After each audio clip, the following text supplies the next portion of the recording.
Halo teman-teman, hari ini kita akan melanjutkan pembahasan mengenai soal latihan SNBT untuk bagian pengetahuan kuantitatif ya. Atau mungkin ini PM, saya kurang tahu ya. Oke, mungkin saya bacakan dulu. Untuk yang konsep atau ceritanya mungkin saya akan lewat. Kenapa? Karena sudah saya ceritakan di video sebelum ini. Jadi kalian lihat aja bagaimana konteks dari soalnya gitu ya. Mungkin langsung aja ke pertanyaannya. Jika perbandingan antara R2 dan R3 adalah 9:7, maka titik A dan B akan bersama kembali saat mungkin di sini saya akan gambarkan dulu ya. Atau langsung aja di sini ya. Kasih penanda. Kalian lihat di sini ada R2 dan R3 ya, sebelah sini dan sebelah sini. Nah, ini kan R2 lebih besar ya, jari-jarinya atau lingkarannya daripada R3. Ini menandakan bahwa putaran dari R3 itu lebih cepat dibanding R2. Kenapa? Karena jarak yang ditempuh oleh jarum ini ya, jarum ini, dia akan lebih lama nih ke sininya. Dia searah jarum jam putarannya, karena dia misalkan majunya ke kanannya, karena kepalanya di kanan. Dia akan lebih lama dibanding dengan R3 karena lingkarannya lebih kecil ya. Kebayang ya mungkin. Nah, ini artinya kita akan menggunakan perbandingan berbalik nilai sesuai dengan penjelasan sebelumnya. Kalian lihat aja. Jadi saat R2-nya lebih besar, maka putarannya akan kecil dibandingkan R3 gitu ya. Jadi ini jari-jari R2 dan jari-jari R3.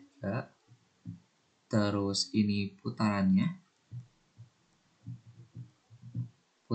misalkan saya kasih lambang P, putaran R2, oh iya benar, putaran R2 dan putaran R3. Jadi ini artinya ketika jari-jarinya R2 maka putarannya segini gitu ya. Jika jari-jarinya R3 maka putarannya segini. Nah, maka menggunakan perbandingan berbalik nilai, kalau kalian bingung nanti kalian bisa breakdown aja di video sebelumnya ya. Lihat aja. Soalnya saya di sini langsung aja ke ininya, takut bermasalah dengan waktu. Nah, dengan menggunakan rumus perbandingan berbalik nilai, ini ada rumusnya. Berbalik nilai. Ini sudah saya jelaskan sebelumnya. Ini R2 kita bandingkan secara menurun ya. Ini jadinya R2 banding R3. Tapi yang putarannya, yang kanannya kita bandingkan secara menaik. Jadinya putaran R3 dibanding dengan putaran R2.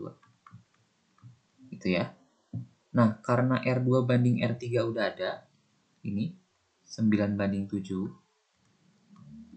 maka ya ini yang akan kita cari adalah putaran R3 dan putaran R2-nya.